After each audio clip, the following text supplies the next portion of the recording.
তোমরা যারা বাংলার যুবশক্তি প্রকল্পের জন্য অনলাইন আবেদন করতে চাও, তোমাদের সবার জন্য এই ভিডিওটি খুবই গুরুত্বপূর্ণ। আজকের এই ভিডিওটির মাধ্যমে তোমাদের এ টু জেড বলছি, এখন কি যুবশক্তি প্রকল্পের জন্য অনলাইন আবেদন করা যাচ্ছে? যদি আবেদন করা না যায়, কবে থেকে আবেদন শুরু হবে এবং এখানে নতুন শর্ত অনুযায়ী, নতুন নিয়ম অনুযায়ী কারা কারা আবেদন করতে পারবে, কারা আবেদন করতে পারবে না, এবং কাদের 3,000 টাকা দেওয়া হবে, কাদের 2,000 টাকা দেওয়া হবে, এবং অনলাইন আবেদন করতে হলে তোমাদের কাছে কি কি ডকুমেন্টস থাকা দরকার, এ টু জেড নিয়ে আলোচনা করছি। তার জন্য অবশ্যই তোমরা ভিডিওটি না টেনে শেষ পর্যন্ত দেখে নাও। সবার প্রথমে তোমাদের বলে রাখি, যুবশক্তি প্রকল্পের অনলাইন আবেদন করার জন্য কি কি ডকুমেন্টস লাগবে। দেখো, এখানে 1 নম্বর পয়েন্টে বলা হচ্ছে আধার কার্ড, মানে আবেদনকারী যে আবেদন করবে তার কিন্তু আধার কার্ড লাগবে। 2 নম্বর পয়েন্টে লাগবে ভোটার আইডি কার্ড। এবার অনেকেই কমেন্ট করছে যে ভোটার আইডি কার্ড না থাকলে কি হবে। দেখো, ভোটার আইডি কার্ডটা অবশ্যই থাকতে হবে, কারণ এখানে যে এজ লিমিট চা হয়েছে, মিনিমাম এজটা 21 বছর। তো 21 বছর হলে তোমাদের বয়সটা, যদি তোমার ভোটার আইডি কার্ড না থাকে তাহলে কিন্তু এটা মানা যায় না, কারণ 18 বছরের পর 19 বছর বয়স থেকে কিন্তু এখানে ভোটার আইডি কার্ডটা হয়ে যাওয়ার কথা হিসাব মতো। তাহলে 21 বছর এখানে বয়সটা হয়ে গেছে, তাও তোমার ভোটার কার্ড হয়নি, কি কারণে? তার জন্য কিন্তু অবশ্যই ভোটার কার্ডটা অবশ্যই দরকার। ভোটার কার্ড না হলে আবেদন করতে পারবে না। 3 নম্বর পয়েন্টে বলা হচ্ছে শিক্ষাগত যোগ্যতার সার্টিফিকেট, মানে তুমি যে কোয়ালিফিকেশনের উপরে ভিত্তি করে আবেদন করবে, তুমি হয়তো উচ্চ মাধ্যমিক পাস যোগ্যতায় আবেদন করছো, তাহলে তোমাদের উচ্চ মাধ্যমিকের সার্টিফিকেট ও মার্কশিট দরকার। তুমি হয়তো গ্রাজুয়েশন পাস যোগ্যতায় আবেদন করছো, তাহলে কিন্তু অবশ্যই তোমাদের গ্রাজুয়েশন পাসের সার্টিফিকেট ও মার্কশিট দরকার। ওকে, তারপরে দরকার ব্যাংক পাসবই। তবে ব্যাংক পাসবইতে দরকার, তবে ব্যাংক অ্যাকাউন্টের সঙ্গে আধার ডিবিটি লিঙ্ক থাকতেই হবে, কারণ এখন বর্তমানে রাজ্য ও কেন্দ্র সরকারের প্রত্যেকটি প্রকল্পের টাকা কিন্তু ডিবিটির মাধ্যমে দেওয়া হচ্ছে। তার জন্য ব্যাংক অ্যাকাউন্টের সঙ্গে ডিবিটি লিঙ্কটা অবশ্যই থাকতে হবে। এই ডিবিটি লিঙ্ক কীভাবে চেক করতে হবে কিংবা কীভাবে লিঙ্ক করতে হবে, এই টপিকে অলরেডি আমাদের চ্যানেলে ভিডিও দেওয়া রয়েছে। তাও যদি তোমরা এই টপিকে কোনো ভিডিও চাও, নিচে কিন্তু অবশ্যই কমেন্ট করতে পারো।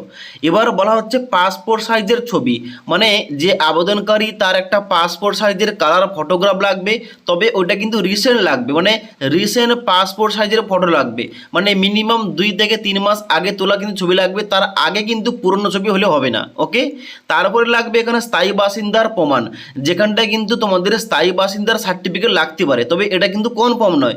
তবে উপরের যে ডকুমেন্টসের কথা বললাম ওইগুলো কিন্তু কনফার্ম লাগবে। তবে এই যে স্থায়ী বাসস্থানের প্রমাণ হিসাবে স্থায়ী বাসিন্দা সার্টিফিকেট, এটা কিন্তু লাগতে পারে, আবার নাও লাগতে পারে, কারণ তোমাদের কিন্তু অবশ্যই প্রমাণ করতে হবে যে তুমি পশ্চিমবঙ্গের স্থায়ী বাসিন্দা। তারপর এখানে ইমেল আইডি, মোবাইল নাম্বার লাগবে। এর সঙ্গে সঙ্গে আরও হয়তো কয়েকটা গুরুত্বপূর্ণ ডকুমেন্টস লাগতে পারে। তবে যারা তোমরা এখানে বিভিন্ন ক্যাটাগরি থেকে আবেদন করছো, মানে SC ST OBC, তোমাদের কিন্তু কাস্ট সার্টিফিকেটটা আপলোড করতে হবে। তো এই কিছু ডকুমেন্টস কিন্তু অবশ্যই তোমরা আগে থেকে রেডি রাখো, এবং তার সঙ্গে সঙ্গে প্রত্যেকটি ডকুমেন্টসে তোমার নাম, বাবার নাম, অ্যাড্রেস, ডেট অফ বার্থ সমস্ত যেন ম্যাচ থাকে, যেন উল্টো পাল্টা না থাকে, তাহলে কিন্তু এখানে প্রবলেম হতে পারে।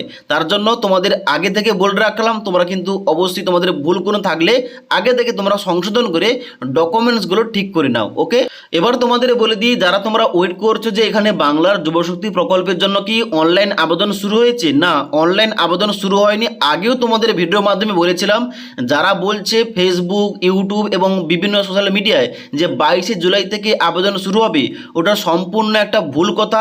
এইরকমভাবে সরকারের তরফ থেকে কোনো কিছু ঘোষণা করা হয়নি, এবং যার জন্য রাজ্য বাজেট অনুযায়ী কিন্তু আমি কথা বলেছিলাম, রাজ্য বাজেটটা কিন্তু অফিসিয়াল একটা আপডেট, রাজ্য বাজেটে যা লেখা রয়েছে তোমাদের কিন্তু ওইটাই বলেছিলাম, এবং এখনও কিন্তু ওইটাই বলছি। কি বলা রয়েছে, রাজ্য বাজেটে বলা হয়েছিল যে 21 থেকে 45 বছর বয়সী যোগ্য শিক্ষিত বেকার যুবদের মাসিক ভাতা দেওয়ার উদ্দেশ্যে অক্টোবর 2026 থেকে ভরসা কর্মসূচি চালু করা হবে। মানে এখানে কিন্তু বলা হচ্ছিল রাজ্য বাজেটে যে অক্টোবর মাস থেকে শুরু হবে এই যুবশক্তি প্রকল্পের আবেদন প্রক্রিয়া, যেখানে যে যুবকরা আবেদন করবে তাদের কিন্তু বয়সটা 21 থেকে 45 বছরের মধ্যে হতে হবে। ওকে, এবং বলা হচ্ছিল এই স্কিমে গ্রাজুয়েট বেকারদের জন্য 3,000 টাকা এবং অন্যদের জন্য 2,000 টাকা দেওয়া হবে। মানে যারা গ্রাজুয়েশন পাস যোগ্যতায় এই প্রকল্পের জন্য আবেদন করবে তাদের প্রতি মাসে 3,000 টাকা দেওয়া হবে, এবং যারা অন্যান্য কোয়ালিফিকেশান যেমন হয়তো উচ্চ মাধ্যমিক, মাধ্যমিক কিংবা অন্যান্য কোয়ালিফিকেশানে আবেদন করবে তাদের কিন্তু 2,000 টাকা দিয়ে হবে। এবার এই অন্যান্য কোয়ালিফিকেশানের মধ্যে কী কী থাকবে এটা কিন্তু যখন বিস্তারিত বিজ্ঞপ্তি আসবে ওখানটায় কিন্তু উল্লেখ করা থাকবে। ওকে, এবার একটা গুরুত্বপূর্ণ পয়েন্ট এখানে উল্লেখ করা রয়েছে যে এই কর্মসূচি যে সকল পরিবারের আয় এখানে বছরে হবে না, এখানে মাসিক হবে। কারণ মাননীয় মুখ্যমন্ত্রী কিন্তু উল্লেখ করে বলেছিলেন ওটা কিন্তু বছরে হবে না, মাসিক হবে। মাসিক 1 লাখ টাকার কম এবং যারা অন্য কোনো সামাজিক সুরক্ষা প্রকল্পের সুবিধা পাচ্ছেন না সেই সব পরিবারের প্রার্থীর জন্য প্রযোজ্য হবে। মানে তোমার পারিবারিক যেন ইনকামটা মাসিক 1 লাখ টাকার কম হয় এবং পরিবারে যদি এখানে কোনো সামাজিক সুরক্ষা এখানে প্রকল্পের টাকা পেয়ে থাকে তাহলে কিন্তু তুমি টাকা পাবে না। তো এই পয়েন্টটা কিন্তু খুবই একটা কনফিউশন একটা ব্যাপার রয়েছে যে সামাজিক প্রকল্পের টাকা পেলে কেন পাবে না। কারণ আমার মা যদি অন্নপূর্ণা ভাণ্ডার পায়, কেন আমি যুবশক্তির প্রকল্পের টাকাটা কেন পাবো না? কারণ মধ্যবিত্ত এবং গরিব পরিবারের তো যে মেয়েরা কিংবা যে মহিলারা রয়েছে তারা কিন্তু অন্নপূর্ণা ভাণ্ডারের জন্য আবেদন করেছে এবং যোগ্য। তাহলে মধ্যবিত্ত এবং গরিব পরিবারের ছেলেরা কেন যুবশক্তি প্রকল্পে টাকা পাবে না? এটাই কিন্তু সরকারকে চেঞ্জ করতে হবে এবং অবশ্যই এটা পরিবর্তন করে করা উচিত। যে আবেদন করছে আবেদনকারী যদি অন্য কোনো প্রকল্পে টাকা পায় তারা কিন্তু এখানে যুবশক্তির প্রকল্পের আবেদন করলে টাকা পাবে না, কিন্তু তার পরিবার যদি অন্য কোনো প্রকল্পে টাকা পায় অবশ্যই কিন্তু সে যুবশক্তি প্রকল্পে টাকাটা পাবে। এইটা কিন্তু করা উচিত। তোমাদের কি মতামত অবশ্যই কিন্তু নিচে কমেন্ট করে জানাবে।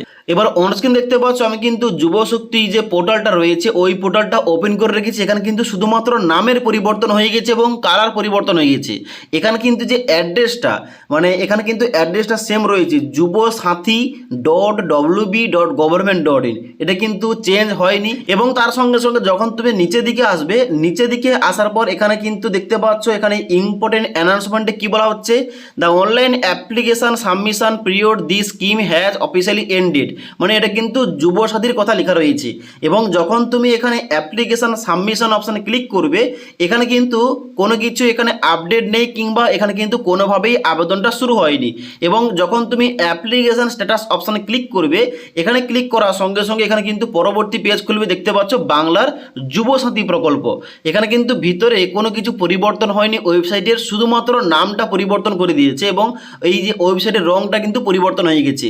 তো এখন বর্তমানে কোনো কিছু আপডেট নেই, এখানে কিন্তু আবেদনটা শুরু হয়নি, শুধুমাত্র নতুন শর্তগুলো দেওয়া হয়েছে রাজ্য বাজেটে যেটা তোমাদের বলে দিলাম। এবং এখানে কি কি ডকুমেন্টস লাগতে পারে তোমাদের সমস্ত কিছু বলে দিলাম। এবার আবেদনটা তাহলে কবে থেকে শুরু হবে তোমাদের বলে দিলাম যে অক্টোবর মাস থেকে কিন্তু আবেদন শুরু হবে। তা অক্টোবরের প্রথম সপ্তাহে হতে পারে কিংবা দ্বিতীয় সপ্তাহে হতে পারে। এবার এই সম্বন্ধে গভর্নমেন্টের তরফ থেকে যখন আপডেট আসবে কিংবা অনলাইন আবেদন শুরু হবে অবশ্যই তোমাদের ভিডিওর মাধ্যমে জানিয়ে দেবো। তার জন্য অবশ্যই আমাদের চ্যানেলটি সাবস্ক্রাইব করে পাশ থাকা বেল আইকন প্রেস করে অল নোটিফিকেশানটা অন করে রাখবে। যখনই আমাদের চ্যানেলে কোন রকম ভিডিও পাবলিশ করা হবে ভিডিওর নোটিফিকেশানগুলো তোমাদের কাছে সঙ্গে সঙ্গে পৌঁছে যাবে। ওকে।